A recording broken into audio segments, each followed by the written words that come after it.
খাদান তো চলে এসেছে, তবে খাদান 2 কবে আসবে? কেন খাদান এতটা সাকসেসফুল হলো যার কারণে ডিরেক্টর যে খাদান 2 বানানোর সিদ্ধান্ত নিয়েছে? পুরো খাদানের ভাষা, ফ্যামিলি নিয়ে ব্যস্ত আছি বলে কি ভাবেছিস?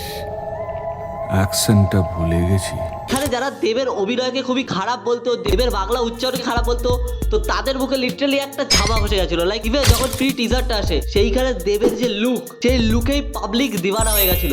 যে পাবলিক হলে যায় না, দেবের সিনেমা দেখে না, লাস্ট চ্যালেঞ্জ, বোর্ড মানে না, রংবাজ, পাগলু এইসব দেখতো, তারা পর্যন্ত আজকে হলে গিয়ে খাদান দেখছে। তারপরে বুঝতে পারছেন খাদানের ক্রেজটা কতটা। বর্তমান সময়ের অডিয়েন্স কি চায় সেইটা ভালোভাবে জানা, যেটা কিন্তু খাদানের ডিরেক্টর সুজিত দত্ত খুবই ভালো করে জানতো।